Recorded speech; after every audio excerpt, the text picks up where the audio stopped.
Shalom Bapak Ibu sekali lagi. Apa kabar? Luar biasa, Pak. Luar biasa. Kakeknya yang luar biasa. Iya, Pak. Iya. Nah, kita punya tema hari ini, Confidence in Christ, atau percaya dalam kekuatan Kristus untuk berdampak. Setiap orang yang percaya kepada Kristus itu harus berdampak. Harus berdampak. Harus mempunyai hal yang bisa menjadi berkat bagi orang lain. Karena tujuan Kristus datang ke dalam dunia juga, dia berdampak, dia menyelamatkan kita dari setiap dosa kita. Jadi setiap orang yang ada di dalam Kristus, yang punya kekuatan Tuhan, yang percaya kepada Kristus, dengar baik-baik, dia harus berdampak. Entah itu berdampak kepada keluarganya, entah itu berdampak kepada lingkungannya, atau berdampak kepada hal-hal yang lain. Tapi dia harus berdampak. Kata berdampak sendiri bukan berarti berdampak yang tidak baik kan, tapi berdampak yang baik.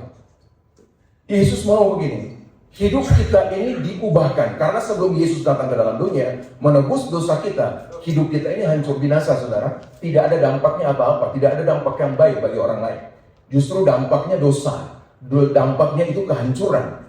Nah, ketika Yesus datang memulihkan seluruh kehidupan kita, Yesus datang menebus dosa kita, kita dipulihkan kembali. Jadi gambar diri Allah itu dipulihkan di dalam kehidupan kita, sehingga kita menjadi sempurna seperti Kristus. Walaupun saat itu masih proses untuk menjadi seperti Kristus, tapi dalam perjalanan itu kita harus tetap menjadi dampak. Karena bukan kekuatanmu, tapi kekuatan Kristus. Yang setuju katakan amin. Bukan kekuatanmu, tapi kekuatan Kristus. Itu penting bagi kita, saudara. Kadang-kadang orang bilang, nggak bisa Pak, saya nggak bisa seperti itu. Nggak bisa seperti itu karena ke dagingmu, manusiamu. Tapi kalau Tuhan bisa, Tuhan di dalam kamu, Roh Kudus di dalam kamu, itu yang akan memampukan kamu untuk bisa berdampak. Karena gini, kamu berbuat baik, kamu berbuat benar, itu bukan karena kamu, tapi karena Tuhan, karena Roh Kudus dalam hidup kita. Haleluya. Nah, perubahan itu terjadi ketika Yesus mati di kayu salib. Darahnya menebus dosa kita. Kita percaya terjadilah perubahan di dalam hidupmu. Perubahan itu yang harus kita terus-menerus diubahkan menjadi serupa dan segambar dengan dia. Tapi bilang begini, jangan bilang gini, oh saya belum sempurna Pak. Makanya semua orang belum sempurna. Ya, semua orang belum sempurna. Siapapun kita belum sempurna. Sampai kita dipanggil pulang Tuhan, kita belum sempurna. Cuma kita sekarang disempurnakan oleh Kristus. Yang setuju katakan amin.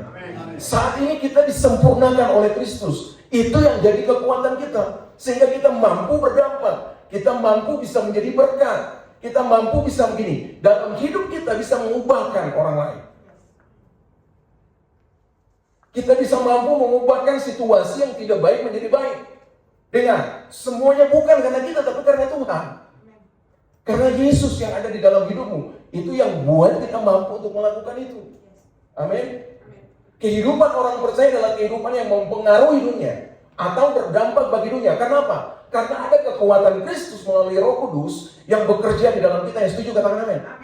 Karena ada kekuatan Roh Kudus, kekuatan Kristus dalam hidupmu, maka engkau berdampak. Maka engkau harus jadi berkat.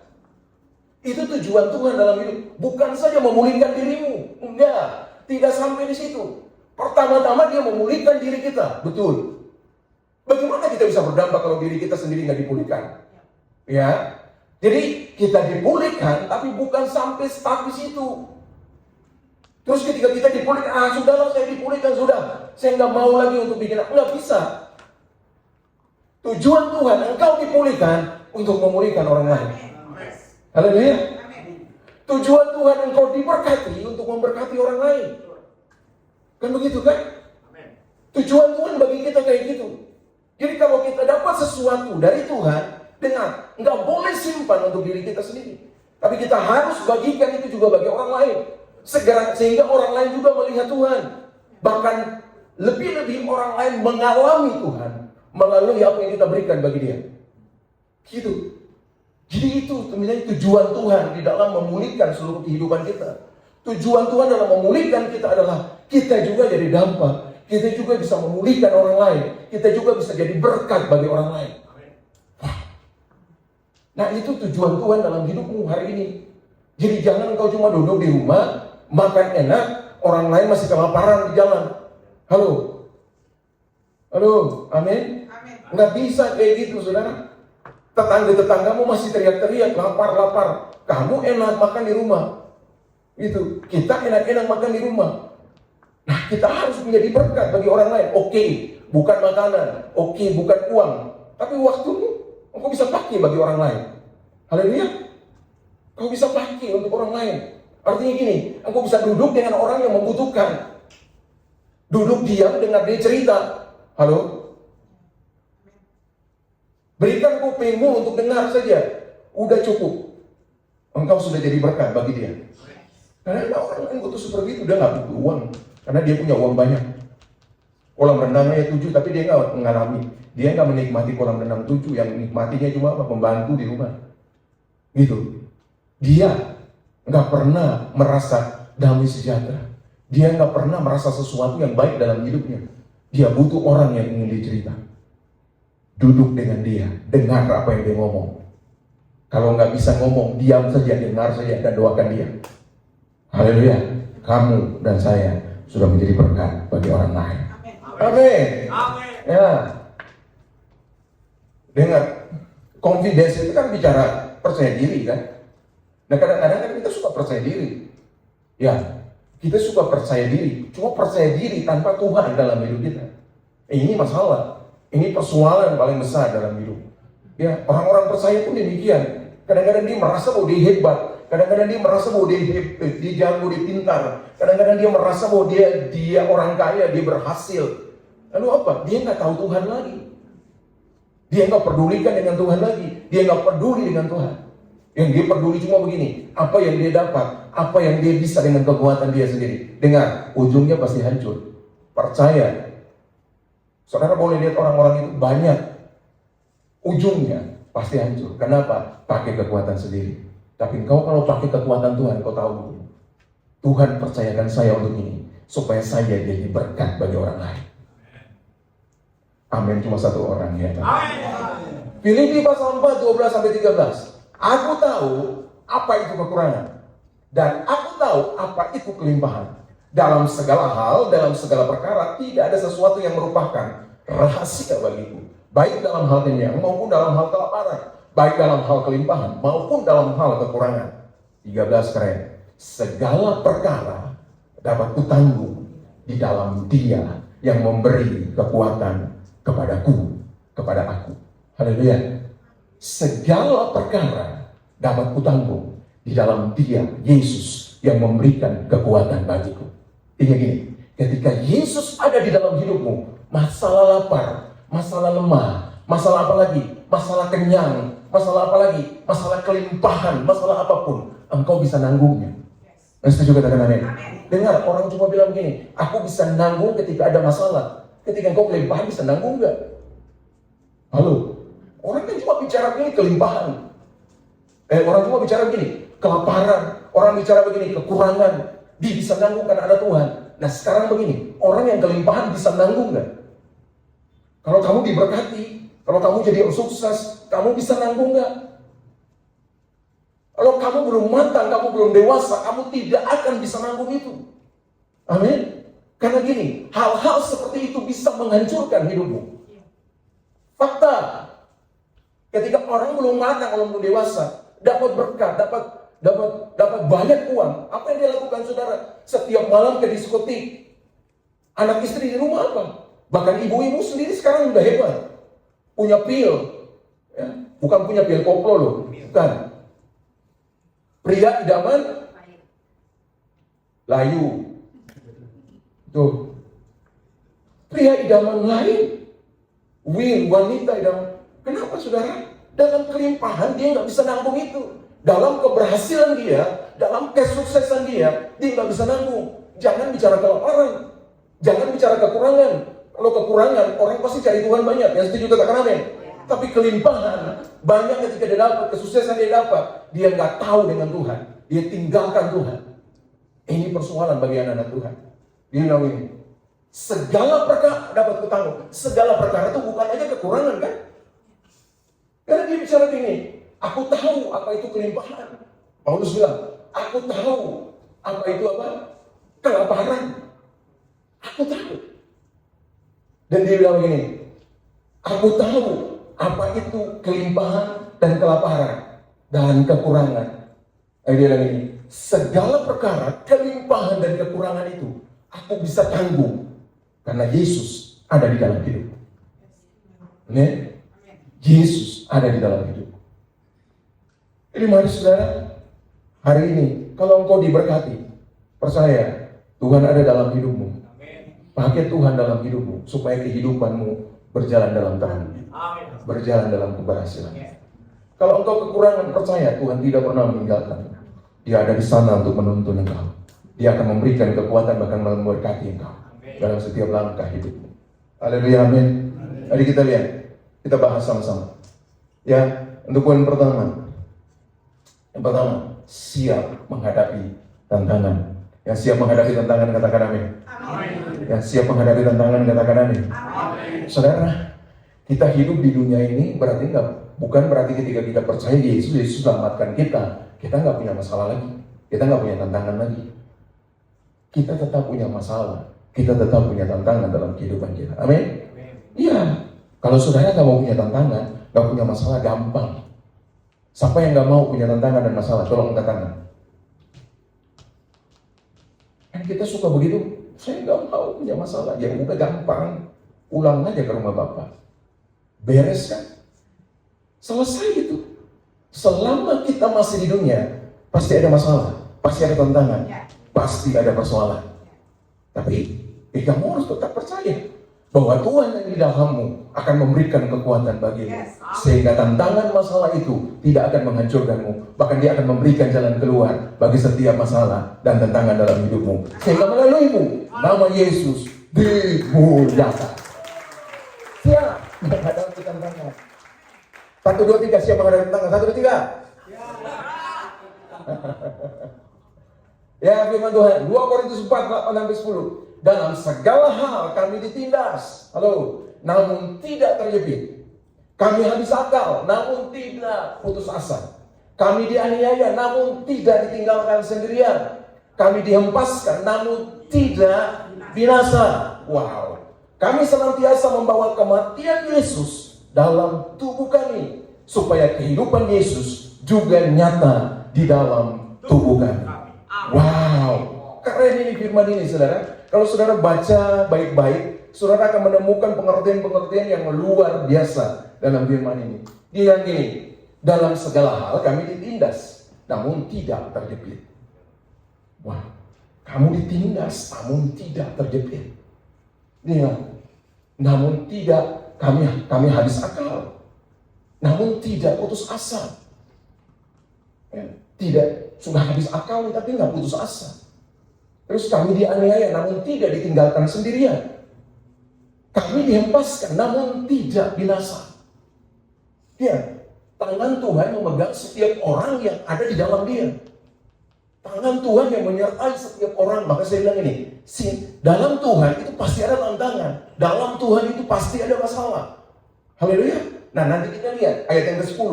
Baru saudara akan menemukan satu hal yang luar biasa di sini. Dalam Tuhan kita akan tetap dilindungi. Yang setuju katakan amin.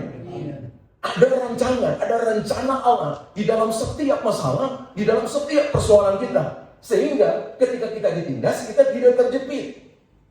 Amin. Ketika kita kehabisan akal, kita tidak putus asa. Karena ada Tuhan di situ yang memberikan kekuatan bagi kita. Penyertaannya, perlindungannya pasti sempurna dalam kehidupan anak-anaknya. Nah, lihat. Ya, kami senantiasa membawa kematian Yesus dalam tubuh kami. Perhatikan, kematian Yesus itu bicara tentang satu hal, pengorbanan, berkorban. Yang setuju katakan amin. Jadi dalam setiap kehidupanmu, kalau engkau mau hidup dalam kehidupan Yesus, kehidupan yang berkelimpahan, kamu harus hidup dalam kematian Kristus. Kematian Kristus itu bicara tentang satu hal aja, pengorbanan, berkorban. Haleluya. Kadang-kadang kita nggak mau berkorban kan? Kadang-kadang kehidupan kita yang sudah enak, sudah nyaman, kita nggak mau berkorban. Kita merasa kita tinggal dalam zona nyaman, tapi Tuhan bilang begini, kamu harus jadi berkat. Kamu harus, ini bilang, membawa kematian Yesus di dalam tubuh kamu. Harus berkorban. Bilang kiri kanan, kamu harus berkorban. Itu bicara pengorbanan, saudara. Kematian Kristus itu bicara pengorbanan. Dia mengorbankan dirinya bagi kita. Dia tidak memusingkan dirinya, tapi dia memperdulikan kita. Yang setuju katakan amin. Itu pengorbanan. Dia berkorban bagi kita semua. Nah, itu yang harus ada. Paulus bilang ini, kami hidup, kami senantiasa membawa kematian. Kami senantiasa membawa pengorbanan. Kami senantiasa berkorban dalam kehidupan kami. Baru dia bilang ini, supaya kehidupan Yesus, kehidupan yang kelimpahan itu ada di dalam hidupmu. Yang setuju berikan tepuk tangan bagi dia. Orang yang mau berkorban, jangan harap berkelimpahan. Halo? Amin. Orang yang tidak punya pengorbanan, tidak berkorban dalam hidupnya, jangan harap. Sekali lagi saudara, ini bukan masalah uang saja yang saudara korbanin. Bukan masalah harta saja yang saudara korbanin. Tapi waktu saudara untuk Tuhan, saudara korbanin enggak? Amin. Waktu Tuhan waktumu untuk keluarga, saudara korbanin enggak? Amin. Saudara korbanin kenyamanan saudara untuk keluarga saudara. Saudara korbanin kenyamanan saudara untuk pelayanan saudara. Saudara korbanin kenyamanan saudara untuk hal-hal yang membuat orang melihat Tuhan dalam hidup saudara. Itu pertanyaan. Nah, ini yang harus ada di dalam kehidupan kita.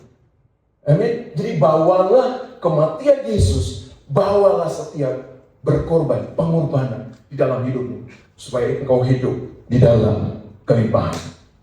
Amin, saudara. Amin. Engkau hidup di dalam kelimpahan. Karena itu tujuan Tuhan dalam kehidupan. 3 kebenaran yang harus diingat ketika menghadapi tantangan. Udah ingat ini. Kalau dari ayat yang tadi itu, kamu ingat ini aja. Ingat dia bilang ini. Ingat bahwa Tuhan tetap pegang kendali. Yang setuju katakan amin. Iya, Tuhan pegang kendali dalam hidupmu. Apain lagi? Masalah, tantangan. Coba lihat. Kejadian 50 itu kan bicara tentang Yusuf kan. Pada akhirnya dia bilang begini. Memang kamu telah meraka-rakakan yang jahat terhadap aku.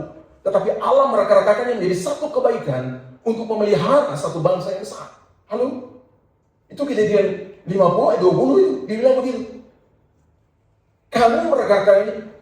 Yusuf dalam persoalan. Yusuf dalam masalah. Tapi dia harus berkorban. Dia harus lakukan itu. Jalani itu dalam kehidupannya. Karena dia tahu. Dia tahu. Ketika dia dipimpin oleh Tuhan, pasti ada sesuatu yang Tuhan akan buat dalam hidupnya. Amin. Apa yang terjadi bagi Yusuf? Yusuf diangkat menjadi pemimpin di Mesir, saudara. Itu hal yang coba kalau dia nggak berkorban, kalau dia tidak ikut tantangan, atau dia tidak tetap dalam tantangan yang Tuhan izinkan terjadi dalam hidup dia. Dia harus mengorbankan hidup dia yang tadinya nyaman di tempat bapaknya, yang disayang di tempat rumah bapaknya. Ketika dia harus keluar dari situ, dijual, bahkan mau dibunuh, dia ngikutin itu. Dan apa yang terjadi, saudara? Dia tahu bahwa itu semua dalam rancangan Tuhan yang besar dalam hidup dia. Amin. 13 tahun dong, gak mudah. Kita baru 1-2 tahun, nggak sampai setahun, baru sebulan aja udah pot-potan gitu. 13 tahun dia harus mengalami itu. Dijual, dimasukkan dalam sumur. Apalagi difitnah, dimasukkan ke dalam penjara, dilupakan. Coba. Akhirnya dia maju kepada satu tujuan. Destiny yang Tuhan tahu dalam hidup dia. Menjadi pemimpin di Mesir. Yang setuju katakan amin. Ya, jadi ingat saja bahwa Tuhan tetap pegang kendali atas hidupmu. Mau masalah, mau persoalan apa yang terjadi, tetap berjalan dalam kehendak dan rencana Tuhan. Tuhan yang pegang kendali. Dia tidak akan pernah merusakkan hidupmu. Dia tidak pernah akan membawa engkau kepada jurang kehidupan. Gak ada cerita gitu. Dia akan membawa engkau ke destiny Tuhan yang terbaik dalam hidupmu. Masa depan yang penuh harapan. Kamu akan menikmati semua kebaikan Tuhan di dalam hidupmu. Amin. Tuh. Ingatlah bahwa di tengah keraguan kita, Tuhan dapat dipercaya. Iya. Kamu ragu, gak apa-apa, percaya Tuhan aja. Khawatir, nggak apa-apa, percaya Tuhan aja. Coba lihat, murid-murid ketika di perahu itu semua kocar kacir, itu khawatirnya minta ampun. Itu. Tapi mereka percaya kepada gurunya, bangunin gurunya. Gitu. Walaupun mereka nggak tahu apa yang gurunya akan buat. Tapi ketika mereka bangunin gurunya, saat itulah Yesus bilang ini, tenanglah badai. Selesai itu badai. Amin. Percayalah bahwa Tuhan kita itu dapat dipercaya. Amin. Dia tidak, kalau dia berjanji ini, aku tidak pernah akan meninggalkanmu. Ya nggak pernah lah dia tinggalkanmu. Kamu aja yang suka tinggalkan Tuhan. Betul kan? Kok hari ini nggak ada yang ketawa-ketawa, ya heran. Biasanya kalau saya khotbah tuh keluar ketawa gitu ya. Oh serius banget ini. Apa khotbah saya kurang lucu gitu ya? Enggak lah, jangan lucu-lucu lah. Ya, coba ya. Jadi ingatlah bahwa di tengah keraguan kita, Tuhan dapat dipercaya. Amin. Ya, ingatlah bahwa nilai diri kita yang sejati hanya ditemukan di dalam Kristus. Jadi kamu tahu bahwa kamu itu berharga. Amin. Masalah persoalan itu tidak menghancurkan hidupmu karena kamu berharga. Udah itu aja. Ingat itu dalam hidupmu. Kamu berharga, bilang kiri kanan. Kamu berharga. Karena kamu dan saya berharga dengan baik. Yesus datang untuk menyelamatkanmu dengan dengan apa? Dengan dia menyerahkan dirinya, dengan dia mati bagi kamu. Karena kamu berharga. Udah, mau ngapain lagi sih? Yang kedua, meningkatkan potensi. Kalau kamu mau jadi confidence di dalam Tuhan, in Christ, ya kita harus meningkatkan potensi kita. Amin. Kita harus meningkatkan potensi kita. Talenta kan 1 jadi harus 2, 2 tuh harus jadi 4, 4 itu harus jadi 8 kan? Atau 4 bisa jadi 6, gak apa-apa. Itu kan kembangkan potensi. Ya. Nah kadang-kadang yang kita lihat itu apa? Gua dapat 1, sudahlah simpan saja. Gua dapat sedikit, ya sudahlah biarin aja. Nggak bisa. Justru ketika kita dapat apa, kita harus kembangkan itu. Amin. Jadi kembangkan potensi. Coba lihat. Kukatakan ini bukanlah karena kekurangan, sebab aku telah belajar mencukupkan diri dalam segala keadaan. Amin. Ini. Kukatakan ini bukanlah karena aku kekurangan, bukan. Tetapi aku telah belajar mencukupkan diri dalam segala keadaan. Itu yang tadi saya bilang. Jangan bicara begini bahwa, harus sedikit, sudahlah biarin aja. Ya, kalau baru dapat 1, udah biarin aja. Itu kamu tidak bersyukur. Amin. Itu kamu tidak itu mencukupkan dirimu, enggak. Kamu belajar bahwa, yang 1 ini sedikit. Harusnya tuh saya dapat 10. Kalau dapat 10 baru saya bergerak. Kalau 1 saya nggak bergerak, kacau kita. Itu namanya kita tidak tadi.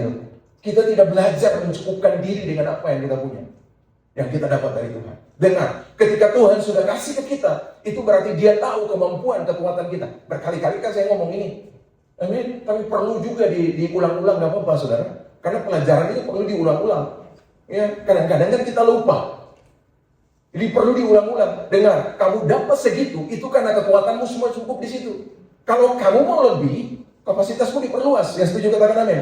Kembangkan potensimu, perluas kapasitasmu, supaya kamu dapat lebih. Haleluya. Dengan jalan apa? Ya udah kembangkan yang 1 itu. Yang 1 yang kamu bilang sedikit itu, kamu kembangkan, cukupkan diri dengan itu. Percaya bahwa Tuhan akan menambah-nambahkan menjadi 1000. Yang setuju katakan amin. Iya, gitu saudara. Jangan berharap dapat 1000 padahal belum dimulai dari 1. Halo. Jangan berharap dapat 1000 kalau belum dimulai dari 1. Saudara boleh tanya, kita bawa lagi nih. Orang-orang kaya di Indonesia atau orang-orang kaya di Cipanas yang sudah nanya deh. Atau orang-orang yang sudah berhasil di tempat ini, ya, di gereja ini. Tanya, mereka mulai dari mana? Gak mungkin langsung dari gede, nggak ada. Pasti mereka akan mulai dari kecil. Amin. Amin, saudara? Amin. Atau di sini semua dari gede semua? Enggak, kita mulai dari kecil. Haleluya. Kita mulai dari kecil. Saudara juga ketika lahir langsung enggak langsung 50 tahun kan? Amin? Enggak, mulai dari bayi dulu. Dari bayi dipelihara, dijaga sama orang tua, baru kita sekarang jadi gede. Sama kehidupan kita pun demikian. Saudara mau dapat berkat, saudara mau diberkati, saudara mau jadi dampak, udah mulai dari kecil, kembangkan potensimu. Apa yang kamu punya hari ini? Haleluya. Apa yang kamu punya hari ini, kembangkan. Termasuk dalam pelayanan. Kadang-kadang kita gak mau kalau kita gak berdiri di depan mimbar. Kan kacau gitu. Padahal mungkin Tuhan tentukan kamu bukan di depan mimbar. Tuhan tentukan kamu di belakang mimbar. Tapi kamu bisa membawa banyak jiwa untuk datang kepada Tuhan. Bukankah itu lebih berharga daripada orang di atas mimbar? Amin. Amin. Iya. Semua tuh Tuhan punya cara sendiri-sendiri untuk bisa memakai kita. Tergantung kita mau atau tidak. Iya. Dua alasan mendasar mengapa kita harus mengembangkan potensi diri. Jelas aja ini. Sebagai tanda ucapan syukur kan? Amin, saudara? Iya, sebagai tanda ucapan syukur. Kita mengembangkan potensi diri itu tadi, mencukupkan diri itu bersyukur loh. Dengan apa yang kita punya. Jadi ketika kita mengembangkan potensi kita, kita merasa cukup, kita kembangkan itu, kita sedang mengucap syukur bagi Tuhan. Itu tindakan kita untuk membalas kebaikan Tuhan. Walaupun itu bukan satu balasan dari kita yang kecil lah itu mah. Tapi itu kan dari kita berikan yang terbaik bagi Tuhan. Apa? Tindakan kita yang benar. Itu ucapan syukur kita kepada Tuhan. Orang yang tidak mengucap syukur itu kan orang kurang aja. Betul kan? Iya, saya berikan sesuatu bagi orang lain. Lalu dia langsung buang muka begitu. Kan siapa? Menurut aku kurang ajar nih orang. Tapi kalau dia terima itu lalu dia bilang terima kasih Pak Amri. Berarti dia mengucap syukur atas apa yang dia dapat dari saya. Dia berterima kasih atas apa yang dia dapat dari saya. Jadi kalau kita dapat sesuatu dari Tuhan, walaupun itu menurut dunia itu kecil, dan saudara banding-bandingkan dengan orang lain, itu paling kecil yang saudara dapat. Tidak apa-apa. Tetap kembangkan itu dalam hidupmu. Karena itu adalah ucapan syukur yang engkau berikan kepada Tuhan. Amin. Jadi ucapan syukur itu bukan kita memuji, menyembah Tuhan. Berdoa, aku mengucap syukur Tuhan untuk kebaikanmu. Nah kadang-kadang kan yang gak kebaikan, saudara gak pernah mengucap syukur. Pernah nggak saudara mengucap syukur akan ketidakbaikan dalam hidup saudara? Pernah nggak? Pernah nggak kita di sini? Saya rasa nggak pernah. Kadang-kadang ketika ketidakbaikan, kemasalah ada dalam kehidupan kita, yang kita datang ke jemaat, Tuhan tolong aku. Nggak pernah mengucap syukur. Cuma yang kita ini, Tuhan aku ini kenapa nih Tuhan tolong. Itu kan. Coba kalau itu terjadi dalam hidupmu, kamu akan bilang, Tuhan terima kasih.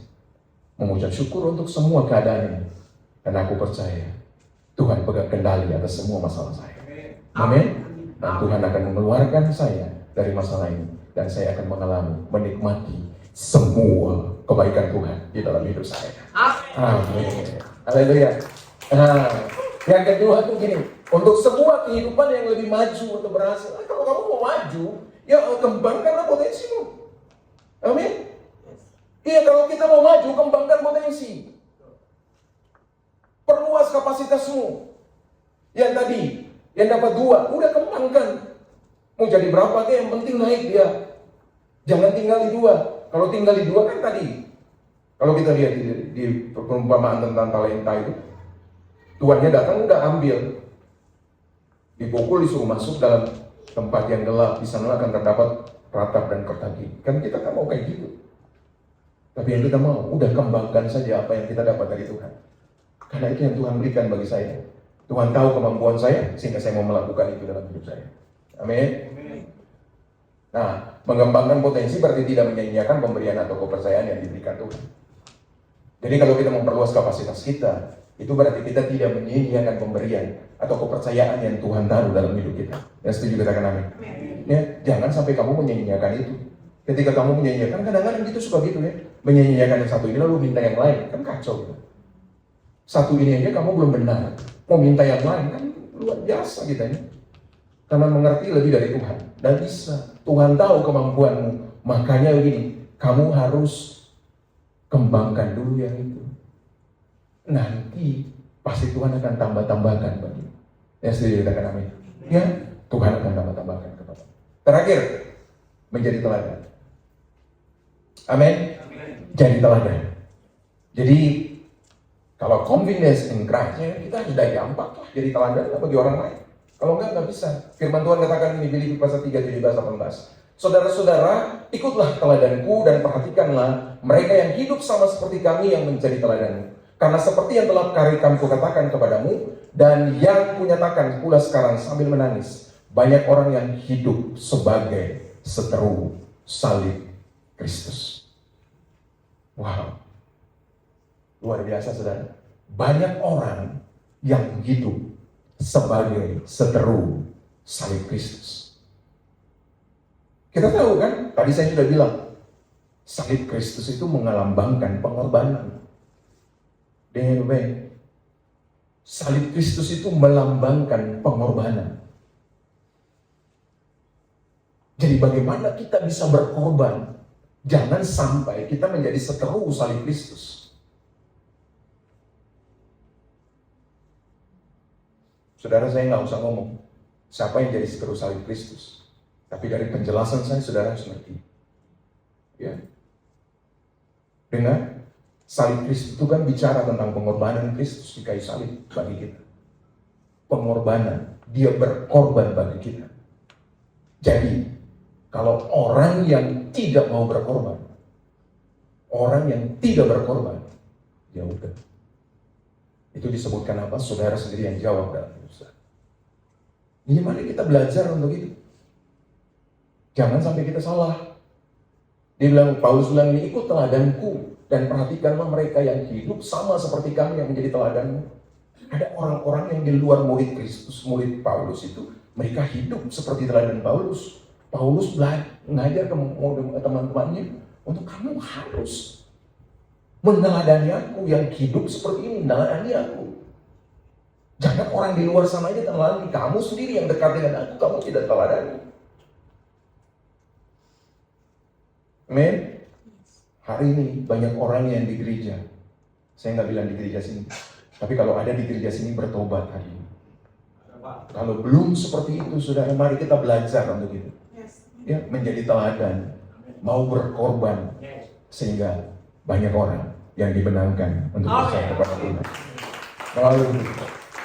Nah, bagaimana cara menjadi teladan? Inilah 4 hal. Saudara tahulah, menjaga perkataan, pemuji-pemuji maju, menjaga perkataan kita, jaga perkataanlah. Kadang-kadang tuh kita terhambat untuk orang datang kepada Tuhan tuh karena perkataan kita yang benar. Ya, karena kata-kata kita yang kasar. Yaitu menjaga tingkah laku, tindakan kita. Ini juga setiap tindakan kita tuh kita harus pikirin macam-macam, baru kita melangkah, baru kita lakukan. Terus membangun kasih, penting ini, karena kasih yang mengikat semuanya dalam hidup kita. Kasih itu adalah pribadi Yesus Kristus sendiri. Maka ketika kamu membangun kasih, kamu punya kasih di dalam hidupmu, percayalah, kamu akan jadi teladan bagi banyak orang. Kamu akan jadi berkat bagi banyak orang. Dan yang terakhir, menjaga kesucian, kekudusan. Roma pasal 12 ayat 2. Ya. Jadi mari kita menjaga semua. Kita belum kudus. Kita masih berproses untuk seperti itu. Tetapi Yesus yang sudah menguduskan kita. Yesus yang sudah membenarkan kita. Makanya kita harus jaga semua yang Tuhan sudah lakukan bagi kita. Jangan sampai kita terkontaminasi dengan hal-hal yang jahat. Apa yang Tuhan sudah berikan, kalau kita sudah dikuduskan, sudah dibenarkan, ya udah jaga juga. Berjalanlah di dalam kebenaran itu, jaga hidup kita. Percaya, Tuhan senantiasa akan menuntunmu, menyertaimu sepanjang hari kehidupanmu. Berikan tepuk tangan bagi Tuhan Yesus. Dan yang terakhir, ini satu teladan lebih berdampak dari 1000 nasihat. Setuju dengan amin. Satu teladan, satu tindakan kebenaran dengan baik itu lebih berdampak daripada saudara punya kata-kata 15.000 setiap hari. Satu tindakan kebenaran aja itu bisa mengubah banyak orang, mengubah orang lain. Daripada saudara ngoceh setiap hari, padahal tindakanmu nggak sepertinya saudara ngoceh. Bahaya. Mari saudara ikuti kebenaran firman. Maka setiap tindakan kita yang kita lakukan, ingat, itu akan jadi dampak, menjadi berkat, menjadi saksi bagi banyak orang. Sehingga melalui hidup kita, pasti nama Yesus dimuliakan.